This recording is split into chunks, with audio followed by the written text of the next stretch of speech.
Salut les amis, j'espère que vous allez bien. Aujourd'hui, petite vidéo sur la série Knight of the Seven Kingdoms. Voilà, j'ai invité le chasseur de l'or, l'expert. Salut. Du coup, le chevalier des 7 couronnes, des 7 royaumes, pardon. Et ouais, quelle série incroyable, bordel. Ça envoie du lourd, hein, George R.R. Martin. Je sais pas ce que t'en penses. Ah ouais, c'est du lourd. Franchement, je vous recommande cette série. On va en parler tout de suite dans cette vidéo. Pour commencer, n'hésitez pas à vous abonner à ma chaîne, à activer la petite cloche. Abonnez-vous également à la chaîne du chasseur de l'or. So this is the famous Book of Brothers. All the great deeds of all the great kings, Gareth, eh? Sir Duncan the Tall. 4 pages for Sir Duncan. He must have been quite a man. So they say.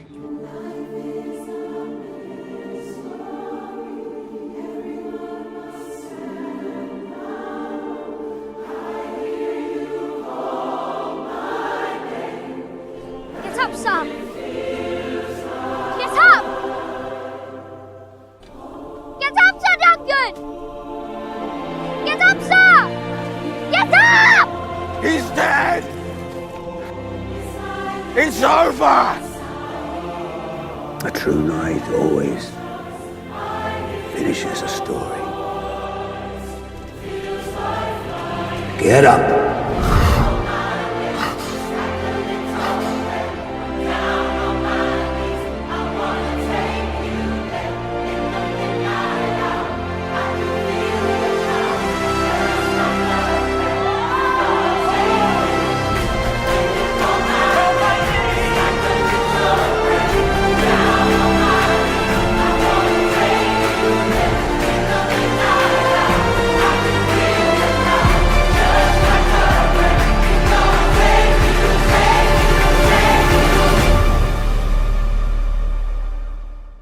Alors, on a vu les 6 épisodes de cette série. On a terminé la saison 1. Voilà, c'est des courts épisodes de 30 à 40 minutes, je crois. 35 minutes.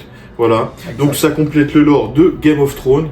Exact. Voilà, ça fait partie De l'univers étendu. de l'univers étendu de George Martin. Voilà, ça fait partie de ses livres. Hein. C'est des nouvelles, je crois, on appelle ça comme Exactement, ça. ouais. Et franchement, j'ai kiffé cette série. Et toi, qu'en as-tu pensé? J'ai adoré déjà des nouvelles qui datent de 97, je crois, en livre. Hein, donc c'est vieux comme le monde. Quand j'ai découvert ça, je me suis dit, mais en fait, George R.R. Martin, il existait depuis longtemps, en fait. Et personnellement, à Knight of the Seven Kingdoms, c'est mon adaptation de l'univers de Game of Thrones préférée. Ok. C'est court, c'est rapide, c'est intense, pas de cour royale, que de la crasse, que de la galère, un chevalier, et là tu sens que c'est coup pour coup. Hein. Là, un vieux coup dans le foie peut te tuer dans cet univers. Ah ouais, non. Là, c'est vraiment la merde, et je trouve qu'on le ressent vraiment particulièrement dans cette Ah oui, série, non, la ouais, crasse, oui, la oui. merde, quoi. Oui, il nous montre. En fait, c'est Game of Thrones vu selon le point de vue d'un habitant, quoi. Tout simple. Lambda, voilà, ouais, lambda. genre, ouais. Et j'ai bien aimé. Alors, j'ai bien aimé comment la série monte crescendo. Ça démarre épisode 1 avec un peu d'humour. Voilà, on sent que le gars, Ouais, c'est vrai. il est là.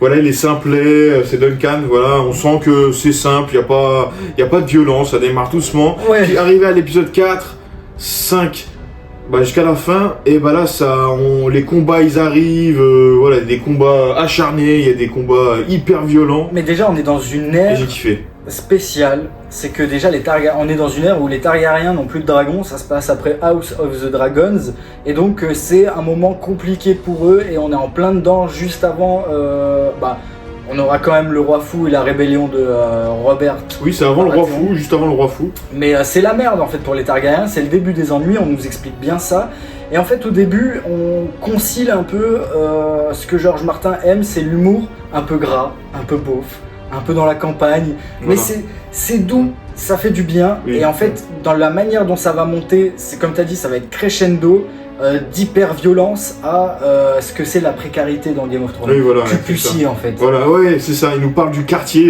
Ouais, vraiment. de Port-Réal, voilà, c'est la vie d'un mec de quartier, Et en fait, de Cupucier. ça aide à prendre des personnages comme Davos au sérieux. Parce que Davos, Oui. il nous dit, je viens de Cupucier, moi, Ouais, de ouais. Game of Thrones. Je me dis, c'est rien, Cupucier. Oui. Là, tu vois d'où revient Davos, Ouais, voilà. tu comprends. Baratheon aussi, il vient de Oui, le Gendry. Gendry. Exactement. Et il y a d'autres personnages encore, je crois qu'il y a même Tauros de Myr, je crois, enfin, je sais plus trop, il y en a plein qui viennent de là-bas en fait. Et oui, et d'ailleurs en parlant de Baratheon, eh ben on nous parle des ancêtres parce qu'il y a Lionel Baratheon, quel personnage par l'acteur, je ne sais plus. C'est Cote dans The Gentleman, la série, je vous conseille aussi cette série. Et qu'est-ce qu'il joue bien, bordel. Ah non, elle est excellente. Merde. Et j'ai un spoil, je sais pas si je peux le donner. Bah les gars, si vous voulez pas être spoilé, quittez la vidéo, Spoil sinon du livre. restez-y. Spoil du livre, parce que les gars, en ce moment, je me fais aussi le livre La Conquête d'Aegon qui va être adapté en film.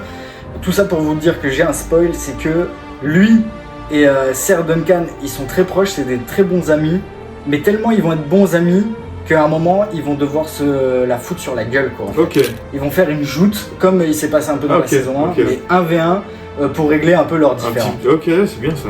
Et donc j'adore, les personnages ils sont parfaits, on découvre des maisons de l'or un peu comme la maison de la pomme. Je sais pas si Ouais, tu te souviens. oui. Et du coup ils vont se... Comment dire, les chemins vont se croiser, il y aura chemin de la pomme verte et de la pomme rouge, j'ai adoré. Il y a le cousin, il va créer sa maison. Ouais, oui, grave. J'ai trouvé les flashbacks Super bien fait. horribles, j'ai trouvé les flashbacks horribles. Ah, horrible dans quel sens? J'ai trouvé que là, Duncan, son passé, il est vraiment bien exploité, il perd sa pote, c'est un peu... Alors ouais, c'est un bout de son passé, hein. C'est vraiment, voilà, c'est un bout de son passé. Mais le flashback, il est dur.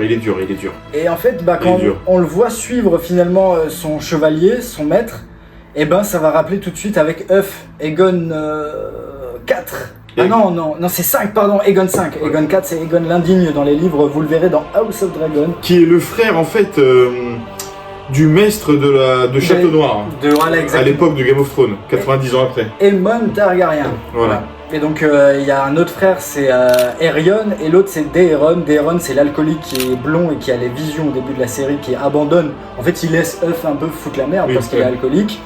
Et donc c'est une fratrie de 4 frères, et c'est un drame familial, j'ai même pas envie de vous spoiler, faut que vous regardez. C'est incroyable, entre le roi et son frère. Ouais. Je peux juste vous dire sans trop spoil que dans le livre, on nous dit que le roi n'aura plus jamais un sourire après ça. Ok. Après ce qui se passera. Ok. Et je vous conseille, je veux même pas vous spoiler parce que elle est intense, ça va très vite. Allez-y, foncez. Si vous avez pas vu là, sautez, putain de merde. Donc quand on regarde cette série, on sent qu'on est dans l'univers de Game of Thrones. Hein. Tout est représenté, ils ont repris les mêmes décors et ils ont refait une nouvelle série par-dessus. Une série plus courte, franchement plus digeste. Plus digeste pour certains qui aiment pas. Il y a des gens aujourd'hui, ils ont pas envie de traîner devant une série, ils aiment que ça s'enchaîne. Bah, ce genre de série, c'est fait pour ça, pour que ça s'enchaîne très vite et qu'après on passe à d'autres activités. D'ailleurs, j'ai entendu dire que en fait George Martin s'amusait de parler de Duncan dans Game of Thrones. On savait pas qui était Duncan dans Game of Thrones. Il parle de Duncan dans Game of Thrones et en fait, on nous fait aussi des allusions à Game of Thrones dans Duncan. Alors, je vais vous expliquer. Alors, c'est un peu une théorie, mais elle est très répandue. Certains pensent qu'en fait, quand Aemon meurt dans la citadelle, tu vois, il parle de son frère Luff. Ouais. Sauf qu'en fait, son frère Luff, c'est Aegon 5. Ouais. Mais Jon Snow, en fait, c'est Aegon 6. Ouais. Et en fait, quand il parle de Luff, et ben c'est comme s'il y avait cette idée de réincarnation que en fait son frère c'est un réincarnateur. Ah oui, ok. Donc c'est fait exprès quoi. Il nous a glissé un message quoi. C'est très fort et je trouve qu'il fait ça beaucoup dans Game of Thrones et ça relie Game of Thrones particulièrement à Duncan et c'est très fort parce que c'est pas le cas de House of Dragon. Oui c'est clair. Si on commence Game of Thrones, il faut enchaîner la suite. House of Dragon, Duncan. Voilà, on est obligé de tout voir pour rentrer dans le lore. House of Dragon que je respecte énormément d'ailleurs, moi j'aime beaucoup. En tout cas, c'est 6 épisodes qui sont bien passés, j'ai vraiment bien aimé, je me suis pas fait chier. Le flashback, comme tu dis, il est dur émotionnellement, mais il est bien fait.